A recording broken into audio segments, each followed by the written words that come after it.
안녕하세요. 이호석의 여의도 스타들. 오늘은 SK증권의 유승우 연구원님을 모셨습니다. 안녕하세요. 안녕하세요. 자기소개 좀 부탁드리겠습니다. 예, 저는 SK증권 스마트시티 추진실에서 스마트 커머스 쪽 연구 담당하고 있는 유승우라고 합니다. 반갑습니다. 네, 안녕하세요. 저희 옆자리에 계시지만 소개를 하실 때 리서치 센터가 아니고 스마트시티 추진실 예. 뭐 하는 곳입니까? 뭐 굳이 말씀드리면 네. 전통의 섹터보다는 네. 4차 산업혁명 관련된 범산업적인 변화에 대해서 연구를 하는 이제 팀이라고 보시면 될 것 같습니다. 네. 이게 무슨 말이에요? 그러니까 뭐 예를 들면 저는 원래 조선, 네, 뭐 운송 이런 거를 담당하는 연구원이었는데 네.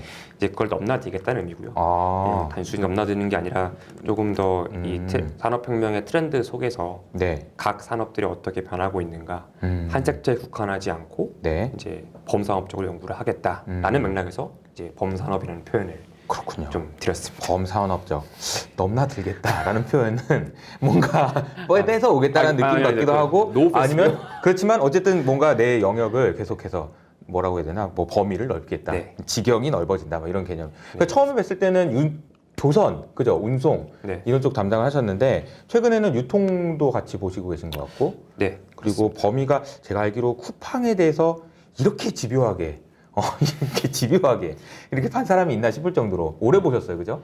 오늘은 어떤 얘기를 좀 해주시려고 나오셨나요?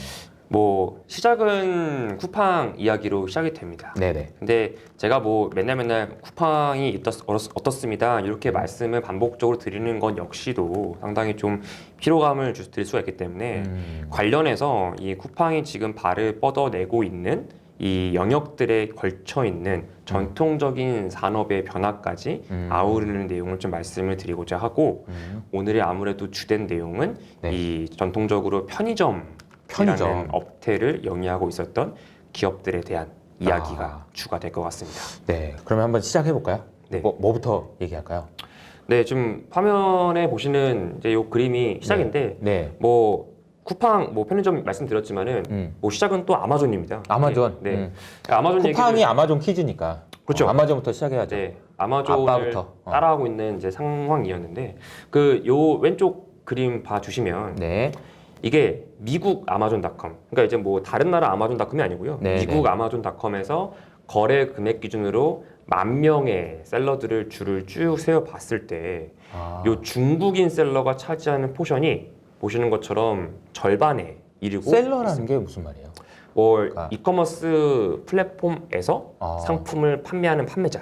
그러니까 아마존닷컴에서 그렇죠. 그게 들어가서 입점을 해가지고 네. 판매하는 사람들 중에 절반이 중국 사람이에요? 네, 거래 금액이 많이 나는 어차피 여기도 롱테일이기 때문에 네. 이 거래 금액이 많이 나는 탑 10,000명의 셀러 중 절반이 중국 셀러다. 사실 이게 무슨 일인가 싶죠. 아마존닷컴 미국이기 때문에 이 중국 셀러가 왜 이렇게 비중이 크지? 라는 생각이 좀 드는데 이거에 대해서 좀 역사를 말씀을 좀 드려볼게요. 네. 이게 뭐냐면 자, 아마존이 과거에 중국에 진출을 했었습니다. 그래서 아마존 차이나가 있었어요. 실제로 아마존의 물류센터도 중국에 뭐 진내 만에 이랬었고요. 근데 아시겠지만 중국은 이 자국 기업과 합작이 아니면은 외국 기업의 단독 진입을 막고 있습니다. 조인트 벤처로 그렇죠. 들어가니까. 네, 뭐 최근에 물론 JP 모건이 그 중국 쪽에서 완벽하게 100% 지분을 가져가자가 되긴 했지만 그 역사적으로는 거의 그래왔는데 아마존도 마찬가지였어요. 근데 당시에 이 아무래도 여러분들이 모두 알고 계시는 알리바바 그리고 뭐 텐센트 이런 이제 기업 자국 기업들이 워낙 성장을 해야 되는 상황이었다 보니까 아마존의 진입이 좀 여의치는 않았고요. 그래서 사실상 아마존이 중국을 상품을 판매하는 시장으로 삼기에는 좀 제도적으로 힘든 부분이 있었습니다. 그래서 그 이후로 그러면 아마존이 중국을 버렸냐? 그게 아니고요. 아마존은 중국을 상품을 판매하는 시장이라기보다는 상품을 공급받는 소위 저희가 중국을 세계의 공장이라고 부르지 않습니까? 맞아요. 그런 식으로 이 중국산 아이템들을 생산해주는 기지로 여기고 중국산 아이템들을 글로벌로 유통을 시키는 쪽으로 전략을 바꿉니다. 상품을 공급해주는 시장으로 중국을 삼았던 거죠. 그래서 마침 또 아마존은 풀필먼트 바이 아마존, 이 아마존만의 물류 서비스예요.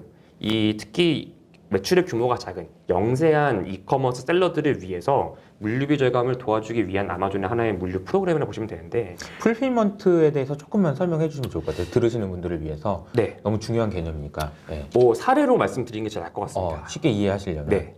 예를 들면 국내에서 이 휴대폰 이제 케이스를 판매하는 업체 중에 상장사입니다. 이제 슈피겐 코리아 네, 아마 네. 아실 겁니다. 잘 알죠. 네, 이제 그 기업이 한국에서 케이스가 잘 팔리다 보니 당연히 이제 수출을 모색을 하게 하고 돼요. 싶죠. 네, 하게 되는데 이 미국 시장에 팔아보자라는 내부적 결정이 되고요. 근데 미국에 진출하자니 이 넓은 미국 땅에 이 남한 땅의 몇 배에 달하는 이제 영토를 가지고 있다 보니까 어디다가 어느 정도 규모의 물류센터를 지어야 할지부터가 다 고민인 겁니다. 그러네. 그러다 보니 이걸 어떻게 하나 싶을 때 아마존이 딱 눈에 들어왔던 거죠. 방금 전에 말씀드렸던 저 풀필먼트 바이 아마존 보통 줄여서 FBA라고 표현하는데 FBA. 네, 요 FBA 서비스가 야 우리가 보니까 휴대폰 케이스는 뉴욕에서 얼마큼 팔리고 예를 들면요 LA에서 얼마큼 팔리고 이렇게 나오니 여기 근처에 있는 우리 아마존의 물류센터로 슈피겐 코리아 너희가 너희 상품을 미리 보내둬라. 그러면 아마존에서 너네 아이템이 팔릴 때마다 그 판매가 된 시점 이후로 모든 물류를 우리가 다 해주겠다. 그 모든 물류라는 거는 당연히 물류센터 안에서의 제품을 찾는 과정, 피킹이라고 하고요.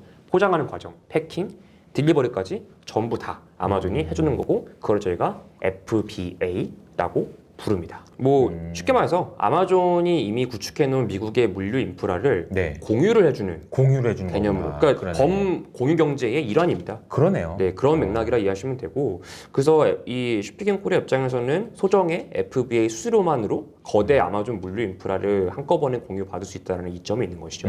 거기다 뭐 추가적인 얘기로 좀 드리자면은 아마존 들어가셔서 휴대폰 케이스 검색하면 네. 요 FBA를 이용하는 휴대폰 케이스 셀러들의 제품이 상단에 뜹니다. 노출이 증가하니까 슈피겐 코리아 입장에서는 매출도 빨리 늘고 물류비 줄고 엄청나게 좋은 거죠. 우리 거 쓰는 애들 위로 올려주겠다 이런 그런 거네요. 셈인 거죠. 네. 그런 형태로 이 중국산 아이템들도 그렇게 해놓고 저 그림을 보니까 좀 더 이해가 잘 되는 것 같아요. 그렇죠. 풀필먼트 바이 아마존인데 시작되는 점이 중국에서부터 이렇게 나간다. 네. 뭐 아시겠지만 글로벌리 공산품은 싹 다 메이드 인 차이나이기 때문에 그 메이드 인 차이나 아이템을 글로벌로 뿌릴 수 있는 하나의 그 물류 시스템이 FBA였고 그다음에 아마존 입장에서도 이 중국 셀러 이분들 덕분에 굉장한 득을 봅니다. 어떤 득을 받냐? 네. 다음 장 보시면 이게 아마존이 글로벌리 나라마다 자기네 홈페이지가 있어요. 홈페이지라기보다는 이커머스적으로 표현하면 마켓플레이스가 좀 더 정확한 표현인데 예를 들면 보시는 것처럼 아마존 캐나다 있고요. 네. 아마존 영국 UK 네. 있고요. 아마존 프랑스, 독일, 그다음에 아마존 이탈리아, 이거는 에스파냐, 스페인이고요. 스페인. 그다음에 멕시코, 뭐 일본 다 있네요. 다 있는데 국가별로 봤을 때 지금 유의미한 포션을 보이는 셀러는 중국밖에 없습니다. 전 세계에 지금 이 차이나 셀러가 아마존을 통해서 다 침투했어요. 어차피 공산품은 말씀드린 대로 메이드 인 차이나를 글로벌리 쓰기 때문에 아마존은 이 중국 셀러의 덕을 본 겁니다. 그러네요. 아마존이 근데 물론 중국에 있는 중국판 슈피겐 코리아도 아마존의 덕을 받겠지만 그렇죠. 아마존도 이 덕을 서로 본 거네. 서로 본 것이고 그래서 저희가 이 크로스 보더 이커머스라는 거를 아마존이 중국 셀러 덕분에 구축을 하게 된 겁니다. 크로스보더 뭐 말 그대로입니다. 국경을 넘나드는 이커머스를 아마존이 요 FBA 그리고 중국 셀러들 덕분에 이제 완성을 하게 되었던 거죠. 자, 여기 이 말씀 왜 드리냐? 네. 이 아마존이 크로스보더 이커머스를 지금 구축하는 와중에 한국에 들어옵니다. 자, 아시겠지만 올해 하반기에 네. 11번가를 통해서 아마존이 어떤 형태인지 아직 구체적으로 나오진 않았습니다만 한국에 들어오게 돼요. 하지만 아마존 코리아 형태는 아니고 뭔가 11번가와 아마존의 합작으로 뭔가 독단적인 단독의 어떤 서비스가 나올 걸로 보이는데 이게 사실 국내 이커머스에 굉장히 큰 영향을 줄 거예요. 자, 일단 우리나라도 공산품은 중국산 쓰는 거 뭐 마찬가지죠. 그 부분에서 뭐 이제 무역 의존도라고 표현하자면 뭐 국가별로 수익 금액으로 보게 되면은 우리나라가 작년에도 중국에서 뭐 가장 많이 수입했고요. 이거는 모든 분들이 상식적으로 알고 계실 테고. 그렇죠. 국가별로 이 중국이 작년도에 얼마 수출했고 미국이 얼마 수출했고 보더라도 역시 전 세계 공장답게 중국이 가장 많은 금액을 수출을 했습니다. 그만큼 우리나라도 중국에 대한 무역 의존도가 높다라는 걸 봤을 때 네. 요 그림이 핵심이죠. 자, 지금 뭐 팀장님 마찬가지시겠지만은 쿠팡이든 G마켓이든 들어가시면 중국산 상품이 정말 많아요. 근데 얘가 유통되는 구조는 한국 수입업자라는 사람들이 네. 중국 제조사한테 상품을 납품받아서 그렇죠. 본인들이 쿠팡이나 G마켓에 입점해서 파십니다. 자, 근데 이 상태에서 아마존이 11번가를 타고 국내에 들어오게 되면 네. 아마존의 고객인 요 중국 셀러들이 말씀드린 FBA를 타고서는 11번가에 직접 진출할 수 있는 판로가 뚫려요. 그러면 중간에서 한국 수입업자가 먹던 마진을 중국 제조사가 다 누릴 수 있게 됩니다. 당연히 직진출을 선호할 수밖에 없어요. 반대로 말하면 한국 수입업자들은 떼다가 팔 아이템이 사라지는 겁니다. 근데 여기서 질문이 하나 있는데 아까 이제 슈피겐 코리아 예를 들었으니까 그 예로 들어보면 중국의 슈피겐 코리아 입장에서는 한국에다 팔기 위해서는 한국의 지금 시장을 이해해야 되고 네. 그런 부분에 대해서 어디서 많이 팔리는지 혹은 이제 물류센터가 있는지 이런 것들이 그러면 아마존이 벌써 다 준비가 돼 있나요? 그 얘기는 조금 더 깊게 얘기를 드려야 되는데 네. 뭐 정확히 말씀드리면은 네. 11번가가 많은 거를 감수를 해주는 상황으로 이해하시면 될 것 같아요. 아. 일단 11번가 자체는 물류센터가 대한민국에 그 2개 정도 메이저하게 활용이 되는 물류센터는 2개 정도가 있습니다. 2개로는 많이 부족하다 느끼실 그쵸. 거예요. 딱 그냥 한 줄 들어도. 네네. 근데 앞으로 아마존이 좀 활용이 가능한 물류 거점들이 있어요. 그게 뭐냐면 작년 12월에 상장했던 ESR 캔달 스퀘어 리츠를 만든 이 ESR이라는 모기업이 중국 기업입니다. 한국에 지금 물류센터를 또 대규모로 짓고 있습니다. 거기에 아마존이 테넌트로 들어갈 개연성이 저는 있다고 보는 게 이 ESR이라는 기업이 중국 기업인데요. 한국, 중국, 일본, 싱가포르, 호주 등등에 네. 한 15년 전부터 물류센터를 지어서 이 화주들한테 이거를 임대 사업하고 있었어요. 근데 그 중에서 가장 1대 화주가 누구냐? 중국의 아마존인 징동닷컴이고요. 2대 화주가 한국의 아마존인 쿠팡이고 그 다음에 3대 화주가 일본의 야후 재팬이고요. 5대 화주가 아마존 재팬입니다. 아까 앞서 보셨겠지만 마켓플레이스 중에서 아마존 재팬이 말미에 있었어요. 그 아마존 재팬이 ESR의 5대 테넌트로서 지금 이미 ESR과 우호적 관계를 갖고 있는 바 국내에 ESR이 증설 중인 물류센터를 아마존이 이 물류 거점으로 활용할 가능성은 충분히 있고 설사 아니다 손치더라도 아마존 재팬이 있습니다. 옆 동네요. 비행기로 1시간 걸립니다. 무슨 말이냐면 여러분들이 아마존 통해 직구하시는 아이템이 일부 있으실 거예요. 저는 신혼집 마련할 때 TV를 아마존 통해 직구했는데 너무 저렴하니까 한국인들이 주로 직구한 아이템을 일본에 쌓아두고 주문 들어오면은 하루 만에 쏘는 겁니다. 그 모델도 충분히 가능합니다. 그렇기 때문에 아마존이 들어오는 과정에서 물류적 거점에 대한 걱정은 안 하셔도 된다라고 좀 부가적으로 말씀을 알겠습니다. 어쨌든 제가 저런 그림으로 그려진다면 네. 한국의 수입업자들이 뭐 시간이 걸릴 수는 있겠으나 조금 타격을 입을 수도 있겠다라는 생각이 좀 드네요. 그렇죠. 그래서 반대로 말하면 이 한국 수입업자 셀러 위주로 구성된 이 쿠팡이나 네. 혹은 뭐 G마켓, 뭐 다른 이커머스 마켓플레이스도 마찬가지예요. 피해가 불가피하고 네. 바로 요 맥락에서 쿠팡은 당위적으로 크로스보더 이커머스를 해야만 합니다. 아 반대로 공격을 당했으니까 그쵸. 당할 수는 없는 거 공격 네. 나도 해야지. 그렇죠. 자, 당장 나온 게 전 이게 뭐 우연인지는 모르겠습니다만 네. 작년 11월에 아마존 11번가 이야기가 처음으로 국내에서 거론됐어요. 기사화가 되었고. 네네. 근데 그러고 나서 갑자기 3월 달에 3월 3일이었는데요. 올해 3월 3일? 네, 올해 3월 3일 날 쿠팡이 갑자기 벼랑간에 로켓 직구 중국 서비스를 시작합니다. 오. 그리고 이 작년 11월과 올해 3월 사이에 쿠팡이 상하이를 비롯한 여러 가지 중국 법인들이 생겨났고요. 뭔가 제가 느끼기에는 이 아마존의 진입에 확실히 좀 대비를 해가는 방어적인 모습으로 좀 이해가 되는 게 저거는 전 상품 50%입니까? 뭐 당시 처음에 직구 서비스 하면서 이제 프로모션을 했던 엄청 건데 프로모션이었나 네. 보네. 이 로켓 직구 중국 서비스 하면서 단순히 소비자들이 직구를 하게 해드리겠습니다 이게 아니에요. 저거는 쿠팡이 MD, 그러니까 이 보통 저희가 홈쇼핑 업계나 이런 데서 MD라는 표현 쓰잖아요. 머천다이저들. 이 MD 영향단에서 중국 셀러 네트워크에 대한 영업이 들어간 걸로 이해하시면 될 것 같아요. 그동안은 이 중국 아이템들을 쿠팡이 직접 소싱하진 않았으나 이제는 직소싱에 나서는 왜냐하면 아마존이 진입하게 되면 이 중국산 아이템에 대한 소싱을 누가 하냐 이 MD가 중요하기 때문에 그 부분에 대한 어떤 영업에 이제 전격적으로 나서는 하나의 좀 계기로 이해하시면 되고요. 이거를 시작으로 해서 더 나아가서 쿠팡은 아예 그냥 우리 아웃바운드 크로스보더 이커머스 하자. 이게 무슨 말이냐면 만약에 로켓 직구가 시작됐어요. 네. 제가 예를 들면 쿠팡에서 이 그림이 좀 참조가 되시는지 모르겠는데 제가 예를 들어서 월간으로 쿠팡에서 30만 원씩 쓰는 소비자라 가정을 할게요. 네. 그러면은 제가 쿠팡이 로켓 직구 중국을 해주네?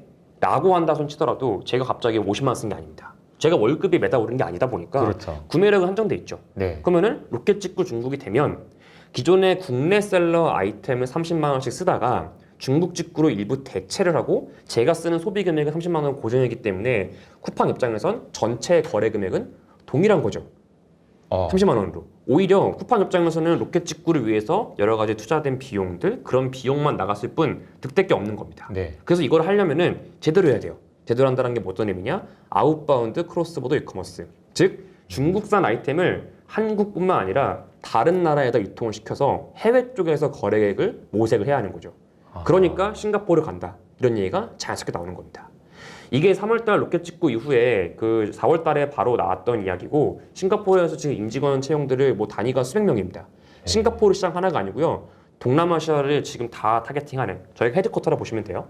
그래서 동남아시아 쪽으로 메이드 인 차이나 어차피 동남아도 메이드 인 차이나 씁니다. 농산품은. 그러니까 그쪽으로 공략을 해보겠다, 모색하겠다라는 식의 지금 전개가 쿠팡 쪽에서는 지금 활발하게 이뤄지고 있고요. 자, 요 맥락에서 오늘 이제 주되게 말씀드릴 편의점 이야기가 시작이 됩니다. 편의점 얘기가 여기서 갑자기 또 나오는군요. 네. 근데 이게 보면은 우리가 스토리를 지금 이제 쭉 연결해 준 걸 보면은 아마존이 어떤 걸 했는지 얘기를 해주셨고 그 FBA, 네. 풀필먼트 서비스라는 걸 통해서 중국 사람들이 미국에서 장사하기 좋게 만들어주는. 그렇죠.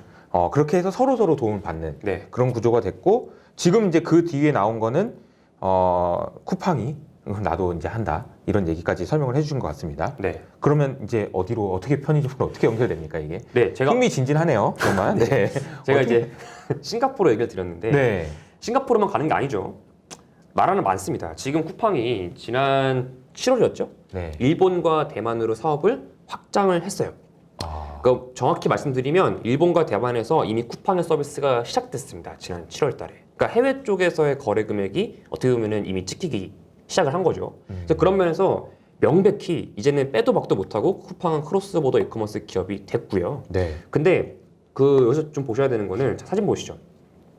자, 한국에서 쿠팡을 쓰시는 분들은 요 그림은 익숙치 않으실 겁니다. 자, 쿠팡맨들이 보통 쿠팡 배송 차량을 차 타고 다니죠. 그렇죠. 혹은 쿠팡 플렉스 하시는 분들은 자기 자가용을 네. 활용해서 배송하시게 되는데 요 그림 보시면 요거 대만이거든요.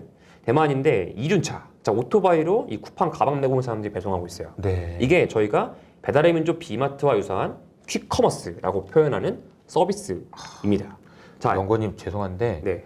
이게 용어들이 너무 처음 생소한가요? 들어본 용어들이 많아서 네. 조금씩 설명해 주시면서 가야 될 것 같아요. 퀵커머스 이게 뭡니까 이거? 자, 퀵커머스의 개념을 말씀드릴게요. 네. 보시면 자 이렇게 이해하시면 좋을 것 같아요. 저는 퀵 서비스와 이커머스 택배 사이의 영역이라고 봅니다. 자, 퀵 서비스는 뭐죠? 이게 굉장히 좀 빠른 단시간 안에 하지만 네네. 비싼 운임을 받고 오토바이로 배송해 주시는 이런 네네. 서비스가 저희 퀵 서비스를 이용하죠. 급할 때 한 번씩 그렇죠. 쓰죠. 급할 때 쓰죠. 어. 그리고 이커머스 택배 요거는 저희가 쓰고 있는 뭐 쿠팡이 되었든 네. 뭐 마켓컬리 다 포함된 이야기입니다. 네.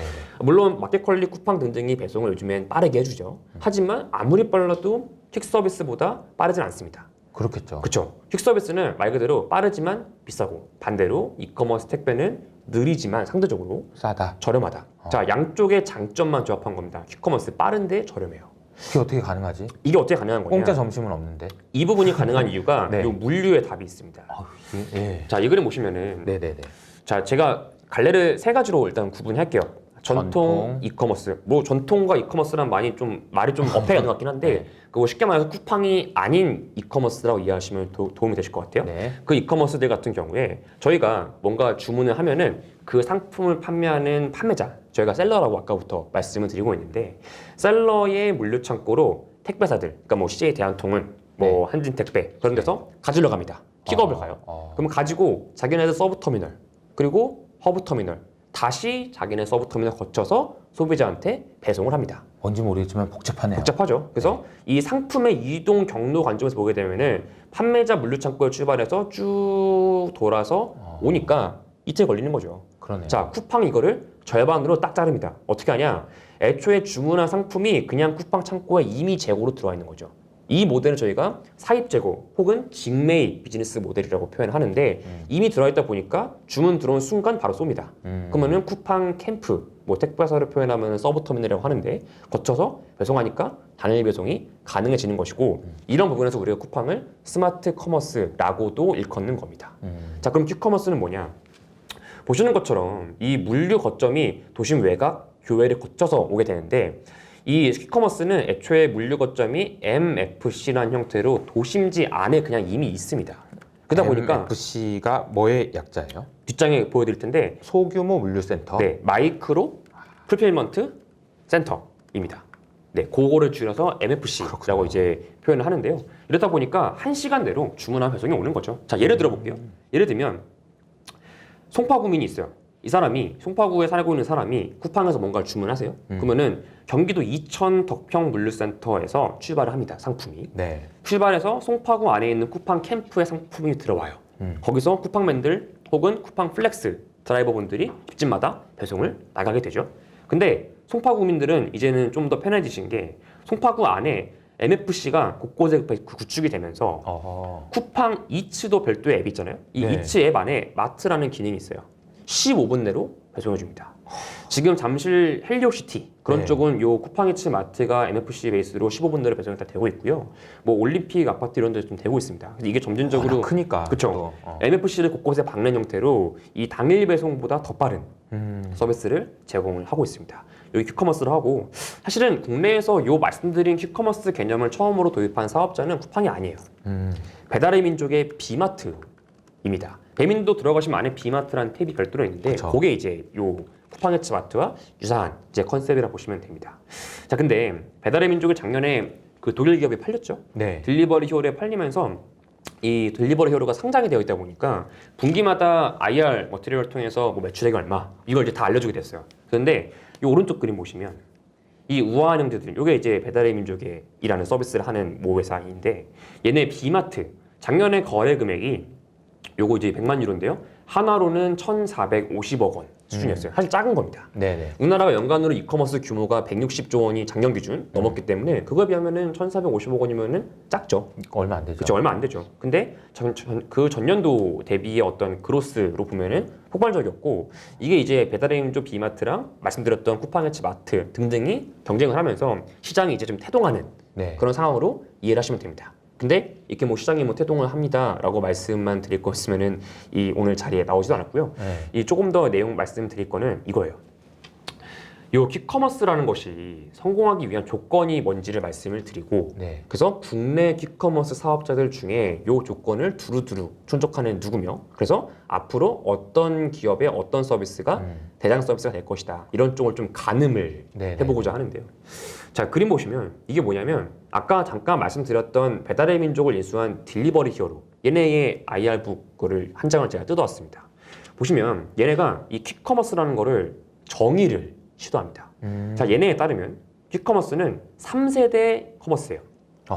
3세대 커머스고 그 퀵커머스란 1시간 내에 배송이 돼야 하며 이륜차를 활용해 지역 물류 거점에서 주로 1인 가구를 타겟팅하는 서비스다라고 얘네가 일단 정의를 합니다. 네. 그 중에서 제가 네모나게 빨간색으로 표시해 두었지만 이륜차, 그다음에 지역 물류 거점 일단 요 두 가지 정도 요소가 당장 물리적으로 퀵커머스 해야 한다면 구축을 해야 되는 중요한 부분이지 않을까라는 생각을 해보는데 저는 딜리버리 히어로가 한 가지 간과한 게 있다라고 봅니다. 저는 그게 뭐냐면은 인터넷 플랫폼이라고 봐요.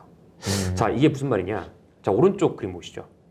요거는 제가 여러 가지 보고서 쓰면서 되게 자주 이제 차용하는 그림인데 텐센트라는 기업의 선순환 구도입니다. 이게 뭐냐면은 텐센트가 위챗이라는 메신저가 있어요. 한국으로 치면은 뭐 카톡입니다. 모두가 쓰는 메신저 앱이고요.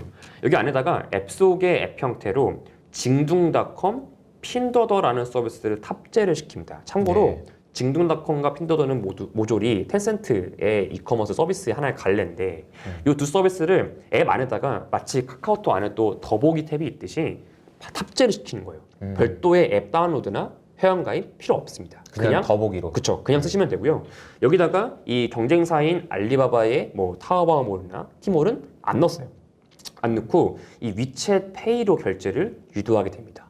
그럼 소비자들은 이 생태계 안에 갇혀요. 반복적으로 빠져나올 수가 없네요. 그렇죠. 반복적으로 그러니까 메신저 하다가 그냥 사는 겁니다. 장보기 하는 겁니다. 하면서 징둥닷컴과 핀더더의 거래 금액이 계속 늘어나죠. 네. 이거를 저희가 소위 이제 락인 효과라고도 하는데 네. 이 락인 효과 덕분에 징둥과 핀더더의 거래 금액이 알리바바를 턱밑까지 추격을 하게 되는 하나의 발판이 되었죠. 이런 식으로 온라인 인터넷 플랫폼이 있어야지 방금 말씀드렸던 락인 효과를 통해서 지속적인 그로스를 가져갈 수 있다는 점에서 좌측 그림 보시듯이 퀵커머스도 이륜차 지역물 거점에다가 뭐 모바일 앱이 되었든 어떤 형태의 인터넷 플랫폼이 있어야지 지속적인 그로스를 가져갈 수 있다라고 저는 생각을 합니다. 한 가지 더 넣어야 된다. 그렇죠. 근데 그게 모바일 앱이고 플랫폼이다. 그렇죠. 그래서 이 부분에서 이 3대 기준을 가지고 국내 퀵커머스 사업자들을 한번 소팅을 한번 해보겠습니다. 자, 표를 보시면 네. 좀 저는 개인적으로 놀란 게 네네. 뭐 배달의 민족, 625, 뭐 쿠팡이츠 다 치고 나머지 보시면 전통의 유통기업들 뭐 GS 리테일, 롯데쇼핑, 뭐 이마트 이런 기업들이 이 말씀드린 퀵커머스를 전부 다 하고 있어요.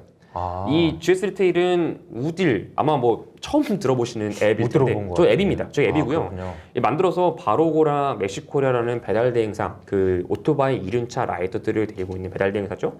이것들을 붙여서 이 자기네들 편의점과 그다음에 슈퍼마켓을 거점으로 온라인으로 배송한다. 이미 하고 있습니다. 네. 하고 있고요. 뭐 롯데 마찬가지고 이마트 마찬가지고 현대백화점도 현대식품 이게 앱 이름이에요. 현대식품관이라는 앱을 만들어서 퀵커머스를 지금 하려고 준비 중입니다. 그렇군요. 이런 식으로 전통의 유통 채널들이 이거를 다 하고 있어요. 근데 직관적으로 느끼시겠지만 위에 세 개, 배민, 요기요, 쿠팡 빼고 나머지는 생소하시다 보니까 죄송합니다. 못 들어봤어요. 네, 그래서 이 인터넷 플랫폼이란 역량에서 얘네가 좀 열의에 있지 않나 싶은데 네. 자, 아니야 다를까? 자, 요거 보시면 요게 모 이제 서베이 기관에서 그 조사를 해본 겁니다.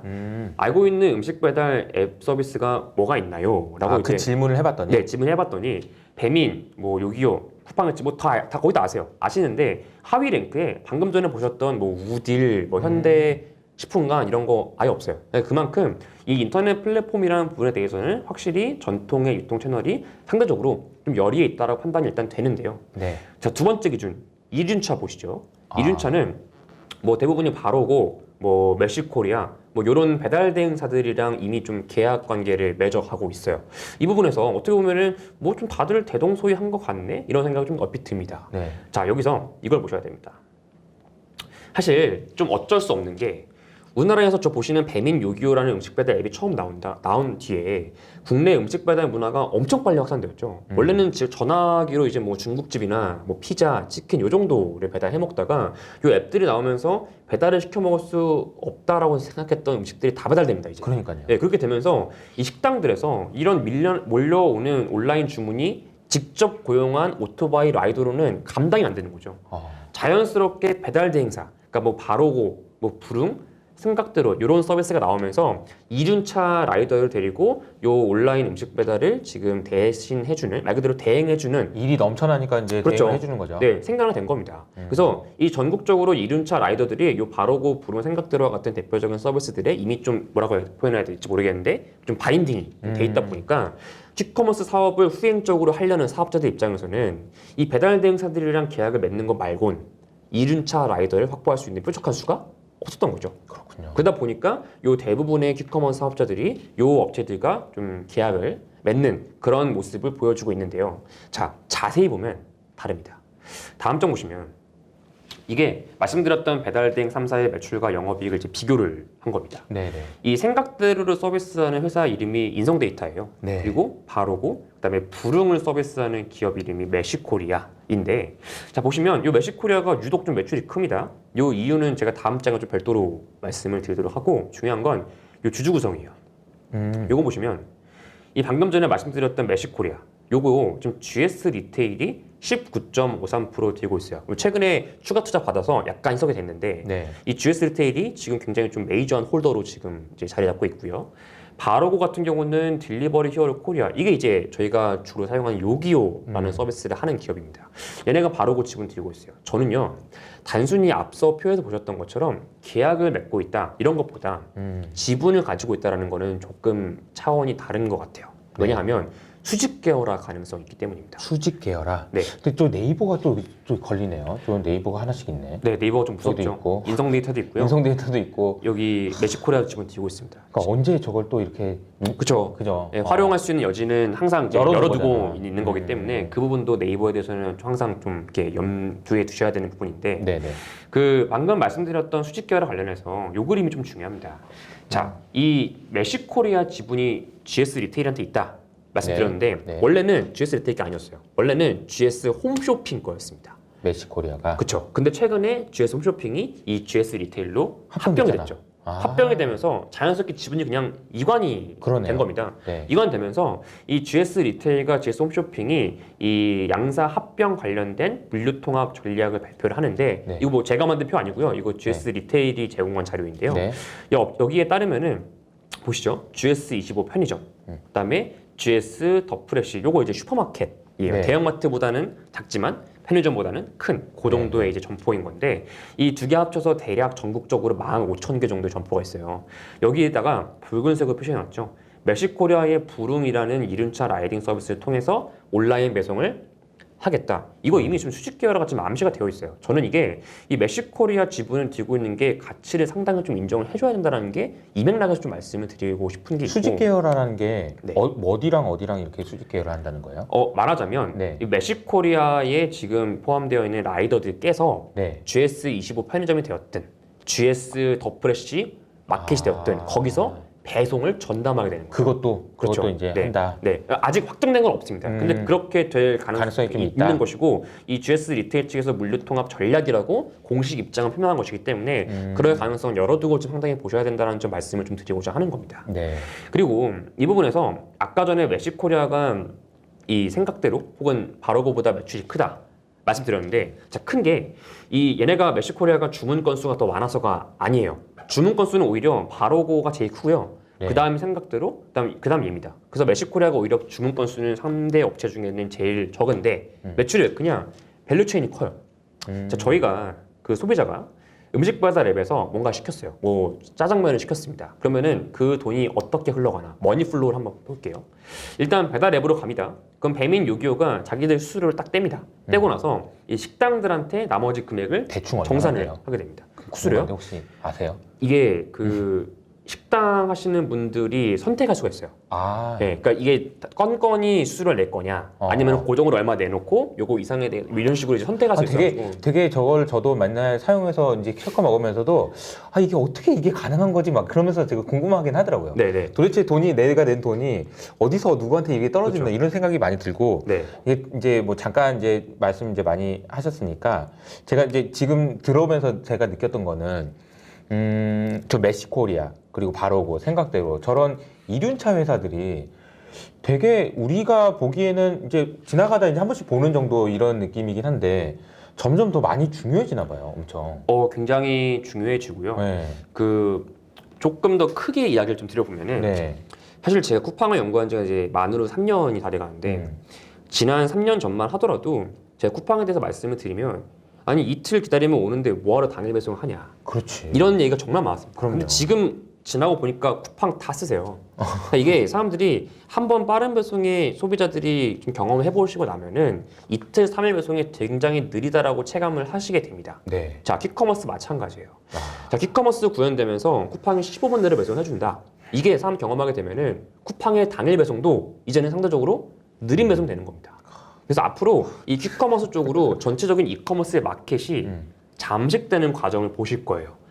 현재는 신선식품 비롯한 혹은 완성된 음식들 이런 것들이 배송이 빨리 되고 있지만 네. 범 카테고리 저희가 보통 소비재 시장을 구분하는 게 첫 번째가 그로서리 음식료품이죠. 음식료. 두 번째가 공산품, 뭐 제너럴 머천다이즈라고도 표현하는데 공산품. 세 번째가 나머지입니다. 버티칼. 예를 들면 패션이 되었든 뭐 가구가 되었든 많은 아이템들 이 세 가지를 구분하는데 지금은 요 그로서리의 퀵커머스 시장이 좀 국한된 것처럼 보이지만 점진적으로 이 범 카테고리적으로 퀵커머스들 흡수가 될 겁니다.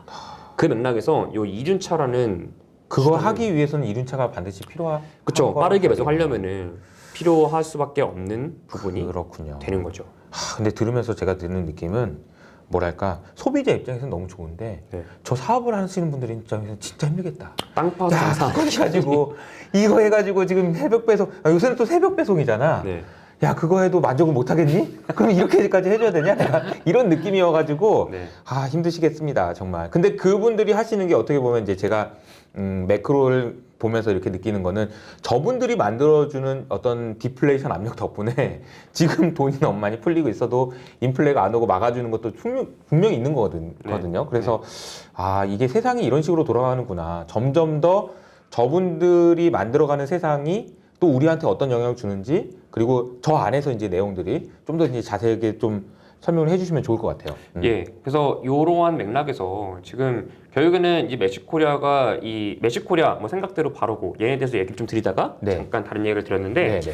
이 식당에서는 배민 요기요한테 이제 수수료 제외하고 음식값을 받잖아요. 그렇죠. 받으면 당연히 요거를 배달해준 라이더한테 돈을 줘야 됩니다. 줘야죠. 근데 저는 상식적으로 네. 이 생각대로 바르고 매식코리아가 배달 대행사니까 걔네한테 돈이 들어가면 걔네가 라이더한테 임금을 주는 이런 구조일 걸로 당연히 생각을 했어요. 네. 하지만 아닙니까? 아니더라고요. 아니고요. 어떻게 해요? 이 생각대로 바로고는 소프트웨어 회사입니다. 라이더랑 식당을 매칭을 시켜주는 소프트웨어 회사여서 이 실제 라이더를 보유한 게 아니에요. 라이더를 보유한 기업이 동네마다 있는 배달 대행 지점들이고 여기서 이 자기네 라이더와 식당을 매칭시켜주는 소프트웨어 회사인 바로고 생각들한테 수수료를 지불하는 겁니다. 그래서 이 얘네한테의 매출원은 이 소프트웨어 사용에 대한 수수료고요. 그래요. 매식코리아는 이 수수료 매출원에다가 밸류체인이 넓어서 앞반에 있는 배달 대행 지점까지 확장돼 있어요. 그러면 식당에서 들어오는 배달비가 바로 매출액입니다. 아하. 당연히 단위가 크죠. 그러면 아하. 얘네한테는 라이더한테 지급되는 임금이 비용으로 꽂히게 되는 겁니다. 그래서 매출 규모가 크다라는 게 그 맥락에서 보셔야 되는 건데 이게 좀 무서운 게 단순히 지금은 매출만 크다라 느끼시겠지만은 4차 산업혁명 이후로 지금 밸류에이션이 올라간 기업들은 모조리 데이터가 많이 몰리는 기업이에요. 밸류체인이 한 칸 넓어질 때마다 수집하는 데이터의 폭과 양도 그 지수함수 증가합니다. 그 맥락에서 매식코리아가 가지고 있는 지분 가치, 그 데이터의 가치는 상당히 크고 그래서 저는 GS 리테일이 생각대로 바로고가 아니라 매식코리아 지분 들고 있다는 건 또 역시 상대적으로 좀 우량한 자산이라 보이고 최근에 매식코리아 쪽으로 굉장한 투자금이 몰리는 것도 그러한 맥락입니다. 참고로 말씀드리면 바로고와 생각대로는 최근에 매식코리아 견제하기 위해서 뭐 기사화되긴 했습니다만 뭐 이제 합병 이런 것도 논의를 뭐 진행 중이다. 둘이? 네, 그런 이야기도 오갈 정도로 최근에 매식코리아가 폭발적인 성장을 지금 하고 있는 상황입니다. 그렇군요. 자, 이 맥락에서 종합적으로 다시 한번 보도록 하죠. 네. 이 표입니다. 아까 보셨던 표입니다. 색칠만 이렇게 한 건데 네. 자, 인터넷 플랫폼, 이륜차, 지역 물류 거점 이게 이제 제가 말씀드렸던 3대 중요한 요소가 되겠습니다. 둘을 갖추고 있는 게 누구냐? 제가 보기엔 일단 배민, 요기요, 쿠팡이츠 이 3대 업체한테 조금 더 높은 점수를 주고 싶어요. 물론 이 MFC라는 부분에서 배민이 이제 MFC 32개 다 서울에 있습니다. 그 다음에 요기요가 뭐 10개, 뭐 쿠팡이츠가 잠실에 이제 1개. 뭐 배민 같은 경우는 다음 달부터 충청도, 대전 지역에서도 요거를 이제 한다라고 하긴 하는데 아직까지는 이 GS 리테일의 단위가 다르죠. 단위가 달라서 이 지역 물류 거점은 상대적으로 좀 여리에 있다라고 보나 이 배민, 요기요, 쿠팡이츠라는 인터넷 플랫폼이 말도 안 되게 강력합니다. 이 부분에서 앞으로 고정비 투자를 통해서 극복을 하면은 상대적으로 이 전통의 유통 기업들보다는 낫지 않을까 정도를 일단 생각을 하는데요. 네. 반면 GS 리테일은 15,000개 거점 플러스 매식코리아 지분까지 있지만 우딜이라는 부분이 배민, 요기요, 쿠팡이츠에 비해서 현격히 좀 약한 게 사실이다 보니까 플랫폼이 없다는 거지. 그렇죠. 뭐 있긴 있습니다. 있긴 있으나, 앱인데 좀 이렇게 여리에 있다 보니까 네. 그 맥락에서 GS 리테일이 조금 여리에 있나 요 생각을 해보는데 자 여기서 제가 결론을 두 가지를 드릴 겁니다. 자 첫 번째로 말씀드릴 거는 일단 밑에 있는 표 다시 쿠팡이에요. 자 앞서 제가 쿠팡이 크로스보더 이커머스를 하고 있다. 심지어 일본 대만에서 이미 거래 금액이 찍혔다. 7월 때부터 네네. 말씀드렸죠.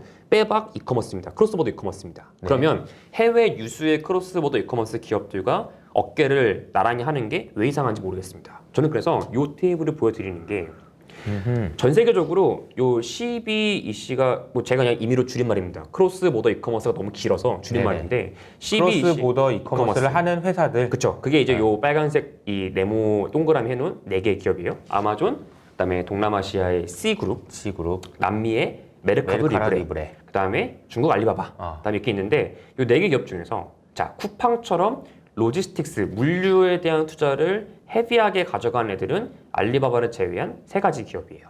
네. 자, 그러니까 물류 창고를 많이 지어서 이 풀필먼트가 되었던 그런 모델까지 가져가는 기업들이란 거죠. 이 중에서 아마존은 잘 아시겠지만 이 엄청난 캐시카우가 있습니다. AWS라는 뭐 가치를 산정할 수 없는 정도의 그 사업부가 있기 때문에 얘는 이 다른 기업들과 달리 캐시카우가 있기 때문에 역시 제외를 하고 결국 C랑 메르카도 리브레가 쿠팡과는 현재 밸류에이션을 비교하기에는 상당히 좀 괜찮은 표본으로 판단이 돼서 비슷한 회사다. 그렇죠. 그래서 얘네 2개를 저희의 비교 대상 기업을 삼고 2022년 기준 이 시가총액 거래 금액 대비 시가총액을 저희가 이제 일종의 하나의 타겟 멀티플로 삼아서 여기다가 쿠팡의 향후 발생한 거래 금액 추정치를 곱한 이 $1,000억 정도를 쿠팡의 적정 가치 라고 제시를 드리고 싶어요. 근데 요거 말씀드리면은 저는 엄청난 챌린지 시달립니다. 예를 들면 야 쿠팡이 해외를 가야 한다 뭐 그런 여러 가지 단위적인 부분들 앞서 말씀을 드렸던 아마존의 진입과 관련해서 이 해외 쪽 GMB를 그 거래 금액을 모색을 해야 한다는 방향성에 대해서는 동의를 하지만 정작 해외 나가서 잘할 수 있냐는 다른 문제 아니냐. 그렇죠. 그렇죠. 해외 나가서 뭐 막말로 요 동남아시아 C그룹 얘네들의 이커머스 서비스 이름은 쇼피라는 서비스인데 네. 그거 대비해서 경쟁력이 뭐가 있으며 얘가 네. 뭘 잘할 수 있냐 이런 식의 챌린지가 정말 많으셔서 그거를 제가 답변을 그냥 가져왔어요. 보시면 저는 이 아시겠지만 쿠팡은 손정희 회장님의 투자를 받아서 지금까지 성장을 해온 기업입니다. 네. 손정희 이 비전 펀드의 포트폴리오끼리의 협업 가능성에 대해서는 저는 쿠팡 자체가 이거는 굉장한 업사이드라 봐요. 이게 어떤 누구 자식이냐가 되게 그쵸. 중요하다는 거죠. 네, 이게 뭐 단순히 소프트뱅크 투자를 받았다 이렇게 말씀드리는 건 아닙니다. 아니고요. 자, 잘 보시면은 이게 뭐냐면은 왼쪽 그림은 동남아시아 4륜차 시장이에요. 그리고 오른쪽 그림은 정확히 인도네시아입니다. 그다음에 오른쪽 그림은 인도네시아에서 2륜차 시장이에요. 4륜차든 2륜차든 보시는 것처럼 고잭이랑 그랩이라는 업체가 양분하고 있습니다. 이 중에서 그랩은 소프트뱅크 비전 펀드에 투자를 받았던 기업이에요. 네. 기업인데 이렇게 양사가 잡고 있다 보니까 동남아는 재밌습니다. 이 이커머스 서비스들이 고잭이랑 그랩한테 이 물류를 의존해요. 자, 예를 들면 인도네시아 3대 이커머스가 알리바바의 라자다, 그 다음에 소프트뱅크의 토코피디아, 이것도 비전 펀드 투자사거든요. 그 다음에 아까 말씀드렸던 C그룹의 쇼피 3개인데 얘네가 이 주문 들어온 거에 대한 딜리버리를 고잭의 고샌드, 그랩의 그랩 익스프레스라는 오토바이 라이더들이 해줘요. 네. 동남아시아는 한국처럼 1톤 트럭 기사가 와서 한꺼번에 많은 물량을 배송하는 구조가 아닙니다. 예를 들면 뭐 자카르타라고 하죠. 인도네시아 수도. 교통체증이 말도 안 됩니다. 1톤 트럭으로 배송한다? 불가능해요. 애초에 2륜차로 배송을 하고 그 전국적으로 이 동남아시아 나라들이 그 대부분이 오토바이는 집집마다 다 있다 보니까 이 고잭이랑 그랩의 2륜차 라이더 역시 엄청나게 많습니다. 그만큼 컴플렉스처럼 하는 거네. 그렇죠. 그 2륜차 라이더를 너무 염가에 고용할 수 있는 거고 그래서 오토바이에다가 택배 하나 실어서 당일 배송으로 딜리버를 해줘요. 이런 식으로 이 모빌리티 업체인 고잭과 그랩이 상당히 중요하고 네. 인도네시아가 아닌 동남아에서는 이 토코피디아랑 고잭의 서비스가 약간 제한적이어서 이 라자다와 쇼피를 비롯한 이커머스 기업들이 이 범동남아에 깔려있는 그랩의 그랩 익스프레스에 의존을 하고 있습니다. 근데 자, 요 판때기에서 지난 상반기 4월 달에 큰 이벤트가 있었죠. 방금 말씀드린 토코피디아와 고잭이 합병을 합니다. 합병을 해서 앞에 그림은 잠깐만. 네, 여기서 토코피디아가 어디 있었죠? 여기 인도네시아 거기 있는 이커머스 기업 그리고 토코피디아랑. 이 소프트뱅크의 투자를 받았던 이커머스 서비스인 토코피디아가 이 고잭이랑 갑자기 합병을 해요. 자, 원래는 정확히 말하면 고잭과 그랩이 합병하려 했으나 네. 양사 헤드의 의견이 좀 안 맞으셔갖고 갑자기 네. 이렇게 바뀌었어요. 바뀌었는데 합병해서 합병법인의 이름은 고투입니다. 고투? 네. 자, 토코피디아 최대 주주가 토코피디아도 둘 다 그러면 토코피디아가 이제 그 비전 펀드 거고 2대 주주가 알리바바거든요. 근데 네. 알리바바는 아직도 소프트뱅크가 최대 주주죠. 사실상 토코피디아는 그냥 소프트뱅크 겁니다. 네. 그리고 고잭은 아주 초기에 구글과 텐센트에 투자 받았는데 토코가 고잭을 인수하는 식으로 합병이 되면서 합병 고투그룹의 최대 주주는 소프트뱅크, 2대 주주는 알리바바. 즉 이번 합병을 통해서 고투그룹은 비전 펀드의 포트폴리오로 편제가 들어갔다. 되었어요. 네. 그러면 동남아시아는 3파전입니다. 자, 동남아에서 모빌리티 꽉 잡고 있는 그랩이냐, 슈퍼앱이죠 역시. 아니면 동남아 최대 국가인 인도네시아에 꽉 잡고 있는 고투냐, 아니면 동남아에서 굉장히 빠른 속도로 성장하고 있는 이 쇼피라는 이커머스를 띠고 있는 C그룹이냐.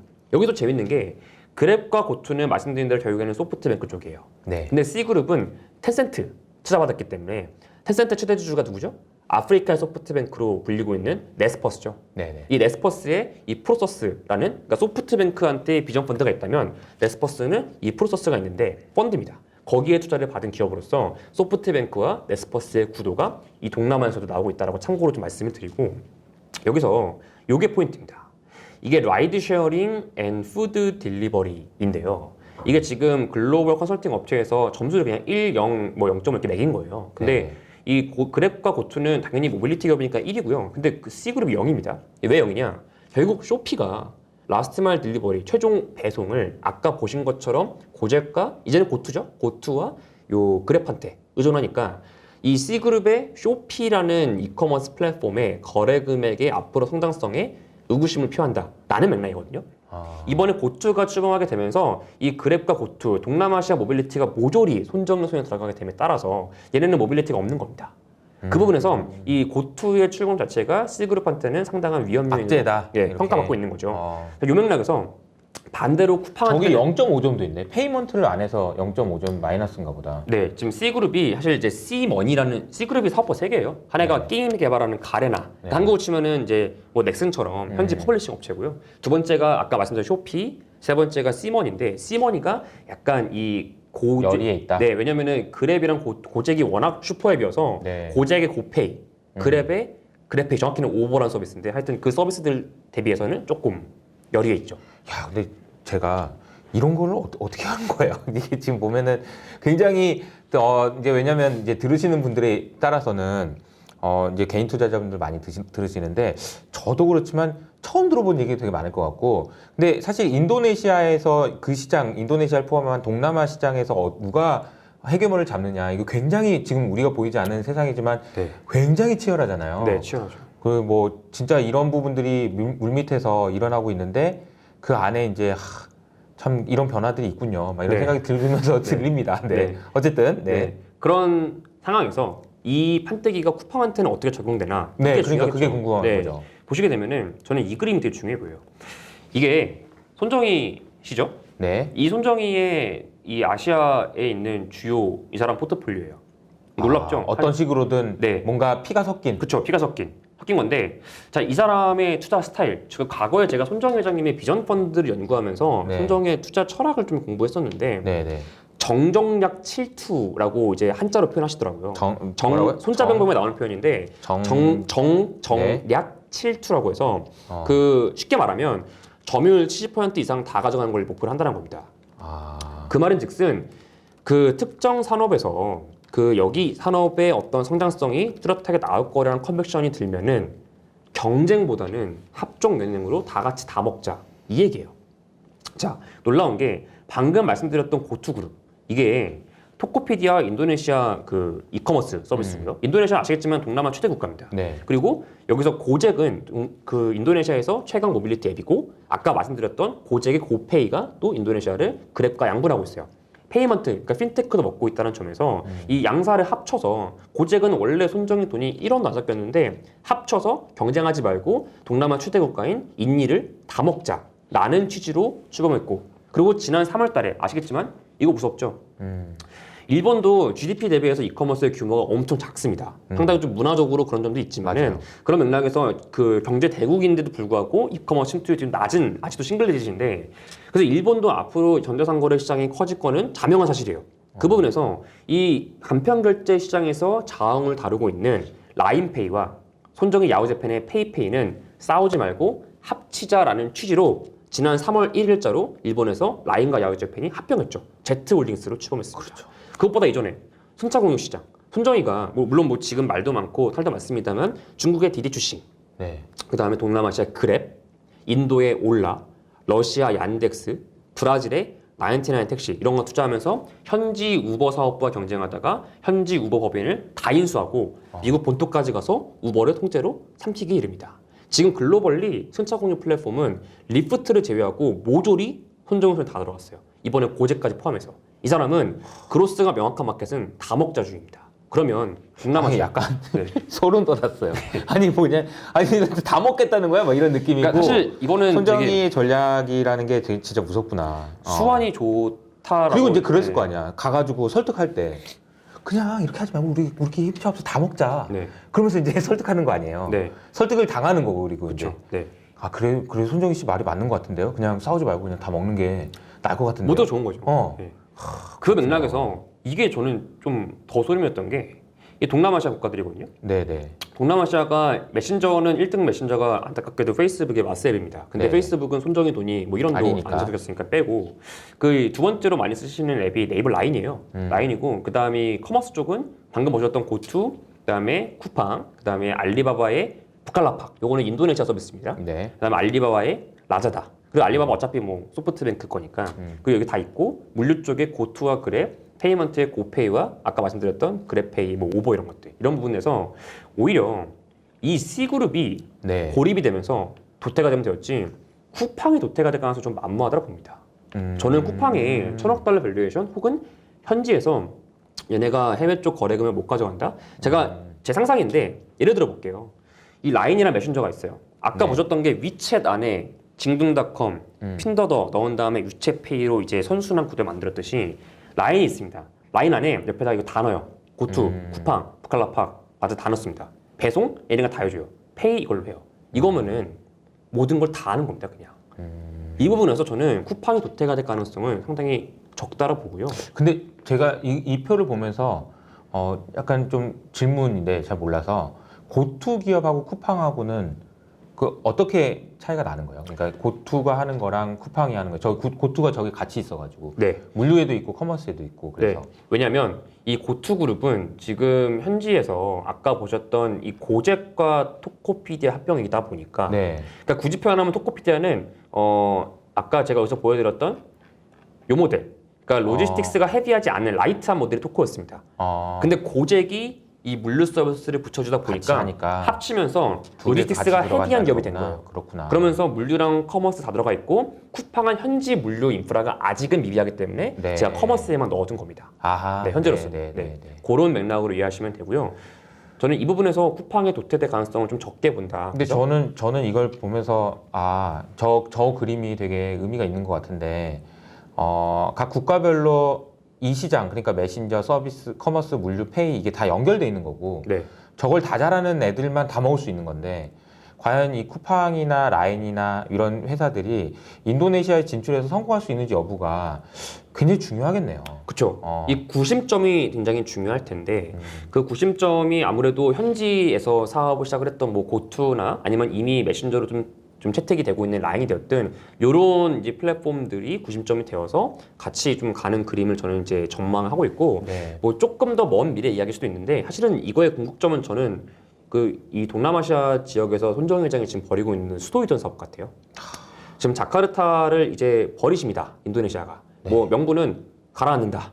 사람이 많아서 가라앉는다인데 가라앉는다? 그러니까 이제 자카르타 섬이니까 인구가 너무 많이 몰려서 뭐 네네. 가라앉고 뭐 해수면이 뭐 해수면이 올라가서. 이런 부분에서 수도 옮긴다 하는데 그게 뭐 형태가 우리나라 세종시 가듯이 뭐 행정수도일지는 아직은 모르겠어요. 모르겠는데 그 아예 섬을 옮겨서 정글로 가거든요. 아무것도 없는 허허벌판으로 갑니다. 정말요? 네. 네. 이게 이제 왜 허허벌판으로 가냐를 질문하시면은 또 많은 이야기 해드려야 되지만은 간략히 말씀드리면은 제가 연구하고 있는 이제 스마트 시티 를 네. 거기가 짓겠다라는 손정희의 보관이시고요. 거기에 손정희 회장님의 비전 펀드 포트폴리오들이 다들 섞여서 들어갈 수 있는 가능성이 높아요. 저는 그 맥락에서 이거가 앞으로 장기적인 비전, 말 그대로 비전 펀드의 그 비전을 따라서 어떻게 가냐가 굉장히 앞으로 좀 재밌게 지켜볼 포인트지 않을까라고 일단 생각을 머리가 하고 아픕니다. 있습니다. 네. 얘기 들어보면 네. 약간 손정희 씨나 아니면은 테슬라 일론 머스크가 하는 행동이나 이런 보여주는 그런 걸 보면 야, 이 사람들은 도대체 처음에 어디까지 생각하고 지금 여기까지 온 거지? 이런 생각이 들어요. 네. 그러니까 아니 저걸 해가지고 아니 스마트 시티를 만든다고? 네. 진짜. 그리고 이제 막 일론 머스크도 보면은 야 이렇게 해가지고 우주를 간다고? 막 이런 거잖아요. 네. 야, 진짜 이 사람들은 도대체 뭐까지 생각한 건가 이런 생각이 드네요. 그렇죠. 뭐 이분도 은퇴하신다고 했다가 10년 더 하겠다 이렇게 네. 말씀하시고 네. 그렇게 하고 계신데 그 이분들 참 대단하신 분의 생각이 좀 들고 음. 그 여기서 또 두 번째 결론 말씀드릴 게 이제 쿠팡에 대해서 말씀드린 게 첫 번째 결론이고요. 네. 두 번째는 이 GS 리테일이 어떻게 될까 이게 되게 좀 중요해 보입니다. 쿠팡의 결론은 가치가 있고 동남아에서도 성공할 가능성이 충분히 있다. 네. 이렇게 하면 되나요? 네, 크로스보더 이커머스로서 이제 인정을 해야 한다. 네. 이런 이제 결론으로 말씀드린 것이고 여기 부분은 GS 리테일 어떻게 말씀드려 하냐면은 이 까만 네모 안에 있는 초록색 다리 이게 이제 앱이거든요. 아까 네. 말씀드렸던 GS 리테일의 우딜 우딜, 앱입니다. 우딜. 예, 우딜인데 지금은 GS25랑 GS 더블리시에서 걸어서 배송해요. 이 앱 보시면은 이게 다리잖아요. 점포에서 주문 들어온 거를 동네 어차피 아파트 걸어서? 단지마다 있으니까 네, 걸어서 네. 이렇게 배송하는 이런 형태이거든요. 근데 얘네가 지난 6월 달에 재밌는 걸 합니다. 이 배달의 민족 비마트와 파일럿 서비스를 해요. 네. 전 이걸 보고 무릎을 탁 쳤는 게 야, GS 리테일은 인터넷 플랫폼이 엄청 부족한데 배달의 민족을 붙이게 되면 양쪽의 시너지는 폭발한다. 일단 배달의 민족도 아까 보신 것처럼 지역 물류 거점이 상당히 요 GS 리테일 대비 부족한데 한꺼번에 해결되고 그다음에 그러니까. 이 GS 리테일 입장에서도 인터넷 플랫폼이 우리나라 음식 배달은 누가 뭐래도 배민이니까 그 그렇죠. 부분에서 한 큐에 올릴 수 있는 테스트를 하길래 이거 엄청난 포인트인데 라고 지켜보고 있었는데 네. 이 파일럿 서비스가 딱 한 달합니다. 7월 14일까지 진행을 하고 정식 론칭은 안 하겠습니다. 이러는 거예요. 저는 그래서 비마트랑 뭐가 좀 잘 안 됐나 싶었는데 바로 이틀 지나요. 이틀 뒤에 기사가 되는 게 요기요 인수하겠다. GS 리테일이 이게 나옵니다. 제가 보기엔 이거 우연 같지는 않아요. 왜냐면은 이 비마트랑 서비스를 파일럿 해봤던 게 굉장히 잘 됐던 모양이에요. 그러니까 이게 인천 서구 지역에서 그 한 달 동안 그 배민 비마트에 주문하신 게 인근 GS25나 그 GS 더프레시로 배송이 나갔던 거였거든요. 근데 요거를 서비스 파일럿 하고 나서 잘 됐는데 비마트를 인수할 수는 없어요. 왜냐? 이미 딜리버리 히어로가 배달의 민족 작년에 떠갔으니까. 그럼 불가능합니다. 근데 마침 얘가 매물로 나왔네. 이거를 갖다 붙이자. 이쪽으로 좀 가닥을 잡은 걸로 일단 판단이 됩니다. 근데 이것도 역시 저는 엄청난 묘수라고 봐요. 물론 챌린지는 있죠. 왜냐? 지금 저도 그렇고 쿠팡에츠 많이 쓰기 때문에 그렇죠. 쿠팡에츠한테 요기요가 좀 얻어맞고 있는 거 아니냐 이런 그렇죠. 식의 챌린지가 많아서 말씀을 좀 들어보게 되면은 요 표인데 이 오픈 서베이라는 곳에서 이제 조사를 또 해본 겁니다. 네. 이전의 주 이용 배달 서비스에서 현재 주 이용 배달 서비스로 이 스위칭한 레이쇼를 본 거예요. 그러니까 배민 요기요 쓰다가 쿠팡 에츠로 그 갈아탄 얼마나 옮겼냐. 얼마나 옮겼냐 이 비율인데 저도 이제 배민 쓰다가 이걸 옮겼거든요. 저도 21층 쿠팡 에츠로? 네, 그래서 한 사람인데 네네네. 이런 상황에서 확실히 쿠팡 에츠의 어떤 그 점유율 상승세는 무섭죠. 서울에서 온 거구나. 그렇죠. 배달의 민족에서 쓰던 사람 중에 21%가 쿠팡이츠로 간 거예요. 네, 여기 조사된 표본 중에서 이 정도가 이렇게 옮겨가셨다라고 네네. 답변을 하신 거죠. 네. 하신 건데 저도 체감적으로 주변에서 쿠팡이츠 정말 많이 쓰는 것 같아요. 왜냐? 배달이 빠르니까. 그러니까. 얘네가 지금 단건 배달 형태로 쿠팡이츠 안에서는 이제 치타 배달이라고 표현하긴 하는데 그 형태로 굉장히 배민 요기요보다 배달이 빠르다 보니 점유율이 높아졌는데 네. 이걸 보시면 요거는 전체 응답자 비율이에요. 쉽게 말하면 점유율입니다. 점유율인데 자 그럼에도 불구하고 요기요가 쿠팡이츠보다는 점유율이 두배 정도 높아요. 많네요. 높은데 물론 요기요 점유율 빠진 게 맞아요. 빠진 건데 현재로서는 아직까지 높다. 근데 이거에 대해서 어떻게 이해하셔야 되냐면 커버리지 차이가 있습니다. 요기요 전국이에요. 쿠팡 아직 아닙니다. 그러니까 이게 전국 단위로 커버리지하는 인터넷 플랫폼인 요기요를 전국에 15,000개의 오프라인 점포를 가지고 있는 GS 리테일이 가져간다? 그러면 전국 단위로 갑자기 큐커머스가 한꺼번에 시작되는 겁니다. 이거는 제가 보기엔 게임 체인저입니다. 이거는 배달의 민족 비마트가 비빌 수 있는 레벨이 아니에요. 비마트가 이미 MFC가 있다고 하지만 서울에 수도권 지역에 32개 정도 있는 거고요. 물론 GS 리테일이 15,000개 중에서 편의점이 14,700개이기 때문에 편의점을 안 쓰고 그 슈퍼마켓만 쓴다라고 해도 슈퍼마켓이 320개입니다. 그러니까 이미 거점의 수가 다르기 때문에 요기요를 인수하게 되면은 이 GS 리테일은 이 비즈니스 모델이 아예 바뀌는 겁니다. 이제 이커머스예요.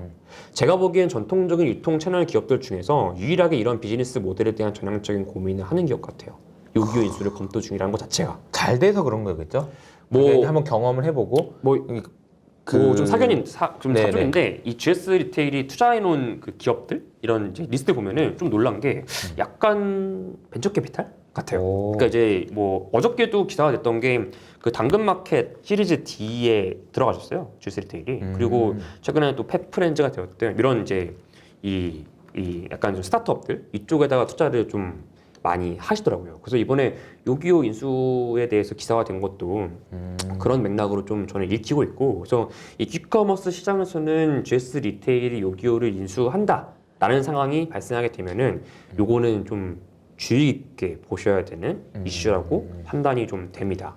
뭐 좀 더 주가적인 표현까지 넘어가서 말씀을 좀 드려보면은 저는 이제 이 커버를 하고 있는 담당 애널리스트로서 이 밸류에이션의 프레임을 통째로 바꿔야 된다 생각을 해요. 특히 이 기업에 대해서는. 왜냐면 제가 전통적으로 뭐 GS 때 볼 때 뭐 편의점이 얼마, 가치가 얼마, 뭐 슈퍼가 얼마, 뭐 호텔이 얼마 이래가지고 얘네가 그 인터컨티넨탈 파라나스도 얘네 거거든요. 뭐 얼마여서 합산해서 뭐 얼마짜리 기업입니다. 이렇게 이제 보통 얘네를 바라보고 있었는데 관점이 아예 바뀔 수 있는 이 변곡점이 요기요 인수가 될 수가 있다 생각합니다. 이제 GS 리테일 얘기하다가 쿠팡 100조 원이 유효한 거 해서 이제 너무 잠깐만요. 다시 자연스럽게 하려면 그냥 바로 시작하지. 그냥. 네네네. 바로.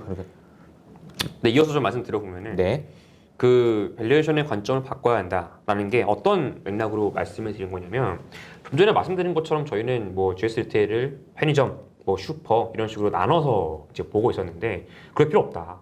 요기요를 인수를 하게 되는 상황에서는 이제는 온라인 거래 금액을 찍히는 기업이기 때문에 아예 그냥 이커머스고요. 그때부터는 편의점, 뭐 슈퍼마켓, 이번에 합병한 홈쇼핑 다 합쳐서 그냥 커머스로 보고 온라인 거래 금액을 기준으로 마치 앞서 쿠팡, 메르카도 리브레, C그룹 보셨던 것처럼 온라인 거래 금액 기준으로 얘를 바라볼 필요가 있다라고 이 프레임의 전환을 좀 말씀을 드리고자 합니다. 피어그룹은 저스트잇, 얘는 유럽에서 하는 음식 배달 기업이고 최근에는 미국에 있는 그룹퍼브를 인수해서 미국 쪽도 포션이 있어요. 그리고 딜리버리 히어로, 이 배민이 인수한 기업이죠. 그 다음에 메이투안, 중국 기업이고요. 네. 텐센트가 투자를 한 기업입니다. 그 다음에 딜리버루, 영국 기업이고 도어대시, 소프트뱅크 투자받아서 미국에 상장된 기업이고요.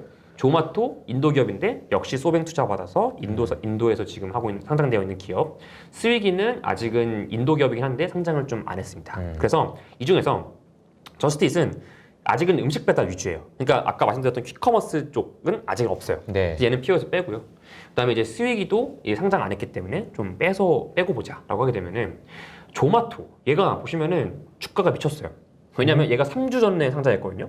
네. 근데 얘네가 상장하고 나서 주가가 폭등한 게 인도가 뭐 코로나도 코로나인데 얘네가 여기가 거래 금액의 성장률이 무지막지합니다. 근데 그거에 대한 어떤 시장의 특징이 반영되면서 지금 굉장한 좀 프리미엄이 부여가 되어 있어서 얘도 적당한 어떤 비교군으로 삼기에는 좀 이렇게 무리가 있고요.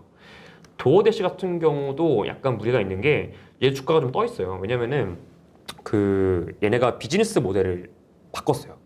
그 얘네가 구독 모델을 추가합니다. 자, 도어대시가 대시패스라고 해서 네. 월에 9.9달러 지불하시면 음식 배달비 무료.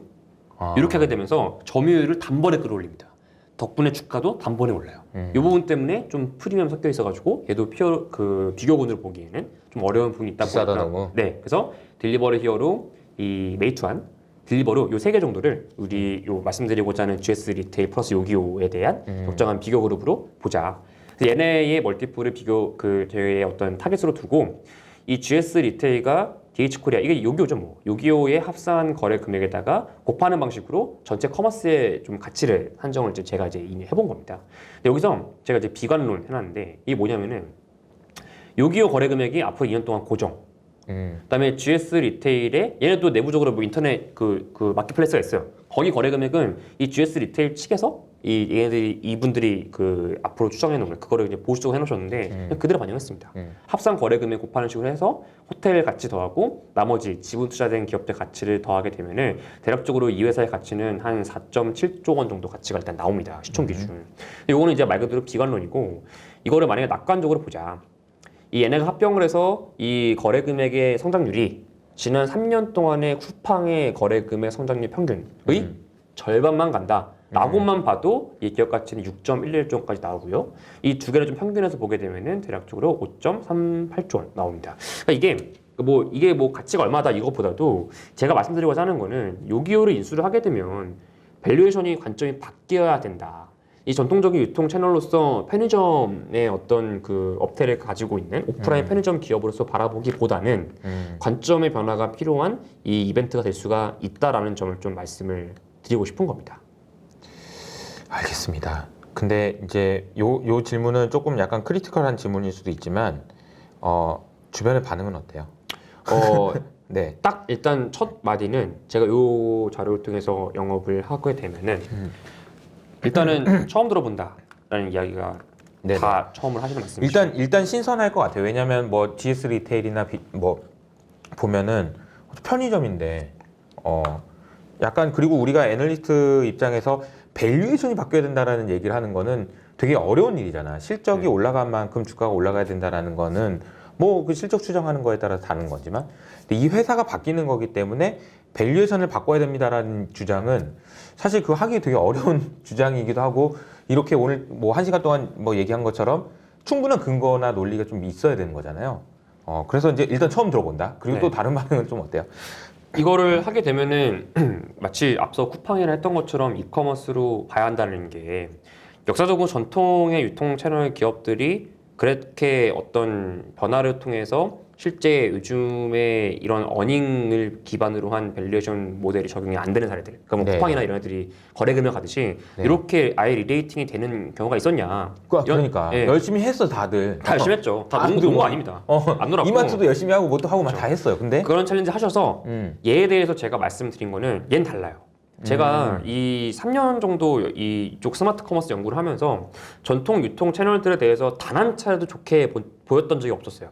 예를 들면 그 안타까운 얘기지만 이마트 같은 경우도 최근에 이제 이베이 코리아를 인수를 하고 네. 뭐 커피 그 스타벅스 네. 코리아 지분도 막 늘리시고 네네. 뭐 이제 야구도 하시고 음. 야구장도 인수하시고 뭐 이렇게 하시는데 이런 부분이 저는 이 스마트 커머스라는 이 산업 안에서 바라보기에는 다소 좀 아쉬운 선택이었다. 왜냐? 이마트가 사실은 이 GS 리테일보다 먼저 예를 들면은 자기네 대형마트 점포를 거점으로 삼아서 그렇죠. 이 스타컴을 통해서 이제 뭐 새벽 배송이 되었든 그런 거를 해준다 이런 컨셉으로 다가왔잖아요. 네. 근데 그거랑 이게 다를 게 뭐냐? 그렇죠. 이런 챌린지가 다 대다수의 챌린지세요. 근데 답변 드리는 거는 달라요. 다르고 네. 왜냐하면 뭐 일단 1번 이마트가 월마트가 될 수가 없다라는 게 첫 번째 가장 큰 대전제입니다. 월마트는 24시간 돌아가고요. 그리고 애초에 점포가 물리적으로 이 배후 부지가 넓어요. 그러니까 물류 캐파를 활용할 수 있는 그 어떤 지리적인 입지적인 부분이 여건이 되는데 이마트는 도심 한가운데 있다 보니까 점포를 거점으로 삼기에는 교통 유발 개수도 너무 높고 그리고 예를 들면 여의도 이마트점 애초에 지하에 있습니다. 이거는 물류적으로 좀 활용하기가 좀 떨어지고 활용성이 그리고 이 제도적으로도 대형마트가 밤에 문 닫죠 10시에 그쵸. 그리고 주말에도 일요일 날 한 달에 2번씩 이제 의무적으로 휴업을 또 해야 되는 부분도 있다 보니까 야, 물류센터가 밤에 놀고 주말에 놀아? 그러면은 물류적 가치를 주기가 되게 힘든 거죠. 저는 그 부분에서 편의점 아닙니다. 하루 종일하고요. 하루 종일 한다. 24시간 하고 그 맥락에서 다르고 만약에 이마트가 이 이륜차를 활용해서 배달이 나가는 거였다면 저는 괜찮다라 봐요. 점포에 1톤 트럭이 들락거리는 게 교통 혼잡도가 높은 도심 질환 점에서 저는 비효율적이라는 부분이기 때문에 생각하기 때문에 이 이륜차를 활용한 어떤 소위 퀵커머스 모델이었다라면 그랬으면 달랐으리라 봅니다. 이게 좀 잘 안 풀려서 저는 이베이 코리아 인수까지 간 것 같아요. 결국 스타컴의 거래 금액이 계속 늘어나려면 이 점포 물류 거점화 이상의 예를 들면은 스타컴의 전용 물류센터인 네오라든가 그런 것들에 대한 추가적인 증설이 필요한데 이 역시도 뭐 쿠팡이 되었든 혹은 아까 말씀드렸던 ESR이 되었든 혹은 뭐 대한통운이 되었든 너도 나도 지금 물류센터를 증설하려 하다 보니까 이 어떤 부지를 매입하는 과정이나 이 캐파를 늘리는 과정이 쉽지가 않은 거 사실. 그 부분에서 이 스타컴의 거래 금액이 정체기로 접어들게 된 겁니다. 근데 이제 그것과 좀 달리 이쪽은 점포 이미 있고 그리고 이륜차 모델이기 때문에 네. 좀 컨셉이 많이 다르다라고 보여서 그 뭐 감히 좀 제 보고서 제목에도 달려 있지만 우주의 기운이 모이고 있다. 네, 라고 저는 생각합니다. 자, 그러니까 나도 이거 보면서 제목이 우주의 기운이 모이고 있다. 아, 뭐 메시코리아 얘기도 있는 것 같고. 그쵸. 아무튼 오늘 얘기 나왔던 게 상당 부분이 많이 이제 여기 포함이 되어 있는 내용인 것 같아요. 네.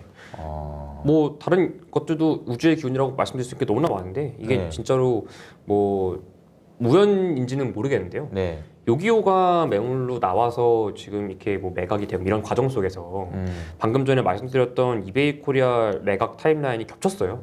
겹치면서 상대적으로 이베이 코리아가 덩치가 더 크다 보니까 이 요기요 매각건이 약간 흥행해서 조금 실패를 했죠. 싸게 살 수 있었다는 그렇죠. 거네. 실패하게 됐고 그 실패하면서 약간 매각 기한이 연장되면서 쿠팡이츠가 갑자기 훅 올라오니까 네. 요기요의 어떤 성장성에 대한 물음표가 막 찍히는 겁니다. 아하. 그러니까 몸값이 이게 싸게 산 점점 거네. 이렇게 내려가는 약간 이런 국면이 나오는 것도 사실 이 매수자 입장에서는 굉장히 좀 땡큐인 국면인 것이고 그리고 이거는 딜리버리 히어로가 이제 원매자가 딜리버리 히어로 코리아를 못 팔게 되면은 배달의 민족을 인수를 못 합니다. 그러다 보니까 반드시 팔아야 돼요. 그러니까 이거는 제가 느끼기에는 그 뭐 기사와는 여러 가지 내용을 종합해 봤을 때 이 협상 테이블에서는 이 인수자가 약간 좀 더 협상 테이블에서 우위에 있지 않나 이 생각도 들고 그리고 그런 맥락에서 이 GS 리테일이 또 단독 입찰로 된 게 이마트는 이미 이베이 코리아 3.4조 그다음에 스타벅스 코리아 또 지분 사셔야 되고 이런 식으로 캐시가 들어갈 때가 많다 보니까 요기요 인수전에 참여할 만한 여력이 좀 안 되시고 그다음에 롯데 쇼핑의 이제 신동빈 회장님께서는 요기요 인수에는 참여를 이제 공식적으로 안 하겠다라고 이제 말씀해 주셔서 단독 입찰로 가는 이제 분위기다 보니까 그런 맥락들도 이제 좀 우연스러울지는 모르겠지만 네. 예, 이 우주의 기운이 모인다에 당근마켓 얘기도 있어요. 당근마켓에 투자를 했어요. 시리즈 D의 GS 리테일 투자를 했고 네. 그 아까 말씀드린 대로 약간 좀 VC 같아요 정말로. 그러니까 물론 투자 정말. 규모는 작았습니다. 그 당근마켓에서 어제 시리즈 D에 200억 원 정도. 오늘 뉴스 나온 거 보니까 업무 협약하고 투자 검토도 한다고 네. 뭐 이렇게 나오네요. 네, 그래서 그런 식으로 이 약간의 이미 양사의 그 공동된 서비스도 나왔어요. 그 GS 리테일 그러네요. 편의점에서 이제 마감 할인된 제품들이 당근마켓 통해서 이제 살 수가 있거든요. 그래서 그런 부분들이 이제 네, 그 재고 관리도 좋은 거고 이제 그런 맥락에서 사실 보면은 그런 측면에서 보면 이 플랫폼이라는 플랫폼, 그러니까 편의점이라는 플랫폼이 되게 활용 가치가 높아요. 그렇죠. 사실 저는 전통의 유통 채널 중에서 유일하게 계속 그 외형 성장을 해왔던 그렇죠. 게 편의점이었거든요. 왜냐면 1인 가구 늘어나니까. 그래서 대형마트나 뭐 백화점, 슈퍼마켓이 이커머스 때문에 두들겨 맞을 때 얘는 고고하게 성장해왔던 업태였거든요. 근데 저는 퀵커머스의 등장으로 이제 판이 바뀐다라 보는 거죠.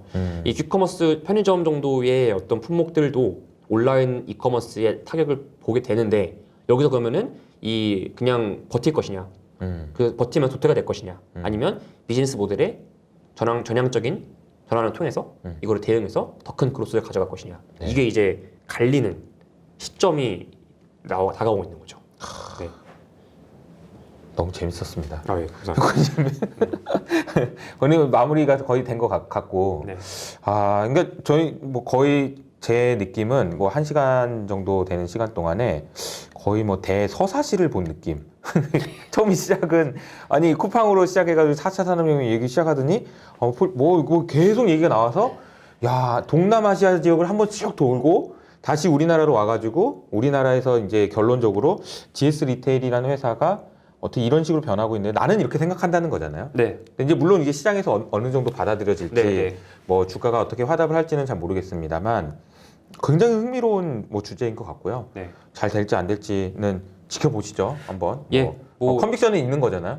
네, 저는 이제 담당 네네. 그 연구원이다 보니까 네. 제가 바라보는 요 커머스 시장에 대한 그 뷰를 요 이렇게 자료를 통해서 말씀을 이제 드린 거고 네. 뭐 이렇게 그 막말로 요기요 인수가 안 될 수도 있어요. 근데 그러니까 그거는 뭐 알 안 될 수가 수도 없는 있는 일이니까. 거니까. 근데 네. 저는 요기요가 됐든 GS 리테일이 됐든 이런 상황에서는 이렇게 볼 여지도 있다. 글로벌은 이렇게 트렌드가 가고 있다 보니까 이렇게 어떤 이벤트에 대해서는 이렇게 생각할 수 있는 포인트들이 있으니 그거를 좀 많이 그러니까 요기요 인수가 만약에 그러니까 체결이 되거나 뭐 이런 부분이 되면 분명히 해외 투자자 중에서 아까 말씀하셨던 동남아에서 하는 애들에 대한 이해도가 있는 사람 입장에서는 다시 볼 여지가 충분히 있을 것 같아요. 그렇죠. 뭐 물론 뭐 회사 측에서 뭐 IR 어떻게 하냐 또 달릴 수도 있고 여러 가지 변수가 있지만 이 요렇게 글로벌 스마트 커머스의 트렌드 상에서는 상당히 지금 유효한 흐름으로 유리한, 그러니까 가능한. 그렇죠. 현실적으로 가능한 뿐만 아니라 이게 방향적으로는 다른 전통적인 유통 채널보다 확실히 다른 어떤 변곡점 만들어줄 수 있는 어떤 그런 이벤트는 맞는 것 같다. 이렇게 저는 생각을 하고 있습니다.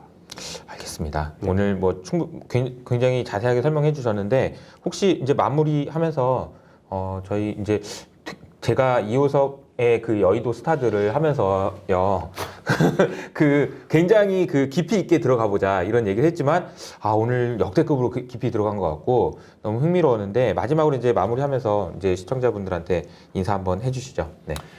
예. 뭐 많이 좀 부족합니다. 뭐 얘도 스타는 아니고요. 그냥 동네 네네. 애널리스트인데 그 연구를 뭐 허투루 하지는 않았고요. 네. 스마트 커머스에 대해서 제가 뭐 쿠팡 관계자도 아니고요. 뭐 GS 리테일 관계자 더더욱 아닙니다. 뭐 네. 주주도 아니고 네. 저는 순수하게 연구를 하는 사람으로서 그 뭐가 맞다, 뭐가 틀리다 이렇게 말씀드리기보다는 트렌드를 말씀을 드리고 요 트렌드에 지금 부합한 애는 뭐 이 정도 이제 기업들이지 않을까 정도 좀 짚어드리고 있어요. 근데 그 맥락에서 전통 유통 채널 이런 기업, 전통 기업들에 대해서 브라이트한 어떤 전망을 했던 적은 없었던 것 같아요. 근데 그 이번에 연구를 하면서 아 전통 유통 기업들도 이렇게 그 비즈니스 모델에 대한 전향적인 고민을 하는 기업이 있었구나라는 걸 좀 알게 되어서 저한테도 되게 그 의미가 있는 그 연구 과정이었고요. 네. 그래서 앞으로도 국내에 있는 전통 기업들이 이런 변화를 통해서 막 해외 기업들한테 너무 당하지만 말고 이제 그렇죠. 해외 나가서도 뭐 쿠팡이 크로스보더 하듯이 네. 뭐 국내에 있는 다양한 기업들도 해외를 비롯해서 다른 나라에서의 새로운 또 가치를 창출을 하는 과정이 좀 나오면 좋겠다라는 좀 바람을 말씀드리고 싶습니다. 네. 들어보니까 전통 산업을 하고 있는 수많은 기업들이 변화를 추구하는 기업도 굉장히 많은데 그렇죠.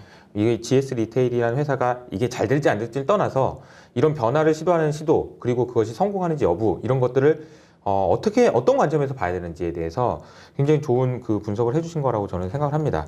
너무 좋은 시간이었습니다, 연구원님. 오늘 네. 여기서 마무리하도록 할게요. 네, 감사합니다. 감사합니다. 네.